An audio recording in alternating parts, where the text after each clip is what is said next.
मौसम तक चैनल पर आपका स्वागत। मैं हूं देवेंद्र त्रिपाठी। गुजरात के एक सप्ताह के मौसम की बात करेंगे इस वीडियो में।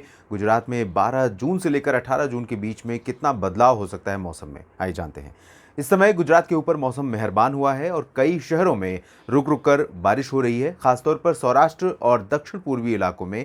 यानी कि अगर हम यहाँ देखें मध्य क्षेत्रों में, तो सुरेंद्रनगर, मोरबी, राजकोट और बोटाद, भावनगर, अमरेली, इन भागों में बारिश रिकॉर्ड की जा रही है और मौसम बना हुआ है बारिश का। साथ ही साथ गांधीनगर, अहमदाबाद, पंचमहल, दाहोद और अरवल्ली से लेकर आणंद, वडोदरा, छोटाउदेपुर, साथ ही साथ नर्मदा, भरूच, सूरत, वलसाड़, नवसारी, तापी, डांग, इन सभी क्षेत्रों में, और दादरा नगर हवेली, दमन दीव, इन दोनों क्षेत्रों में भी बारिश हो रही है। Coastal parts of Saurashtra also getting some rains.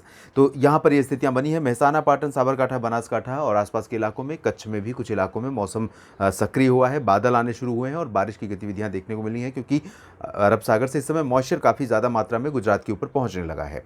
तो फिलहाल 12 और 13 जून को गुजरात के कई इलाकों में बारिश होने की संभावना है। 13 को इंटेंसिटी काफ़ी कम हो जाएगी। आज ज़्यादा बारिश होगी इन इलाकों में, सौराष्ट्र के मध्य क्षेत्रों में, और जो पूर्वी रीजन है, गुजरात रीजन है, इन भागों के मध्य क्षेत्रों में, यानी मेहसाना, पाटन और मोरबी, सुरेंद्रनगर, राजकोट, बोटाद, अहमदाबाद, आणंद, नाडियाड, इन सभी क्षेत्रों में कई जगहों पर अच्छी बारिश हो सकती है। कल से इंटेंसिटी कम हो जाएगी, लेकिन बारिश गुजरात के ऊपर संभावित है 13 जून को भी, और उत्तरी इलाकों में भी बारिश हो सकती है। बादल आते रहेंगे।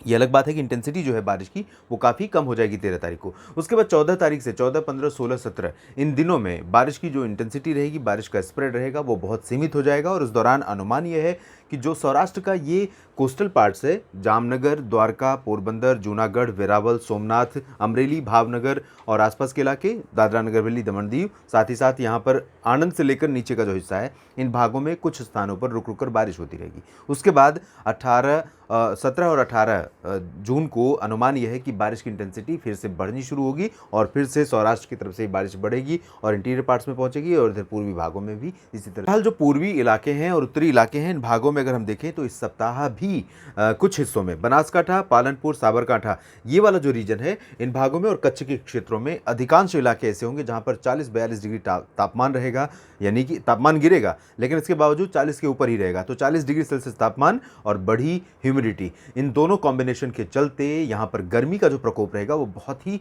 भीषण हो सकता है। तो गर्मी से अभी फिलहाल गुजरात को निजात नहीं मिलेगी। मानसून के लिए तो लंबा इंतजार बाकी ही है, कम से कम 2-3 हफ्तों का। और उसके अलावा बारिश अगर यहाँ पर प्री मानसून की एक अंतराल के बाद होती रहेगी तो निश्चित रूप से गुजरात के लोगों को रिलीफ इसी तरह से गर्मी से मिलती रहेगी। फिलहाल गुजरात के साप्ताहिक मौसम के इस बुलेटिन में अभी इतना ही।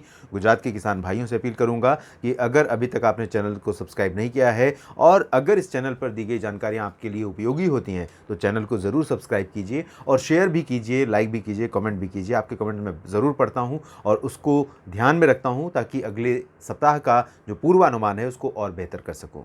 धन्यवाद।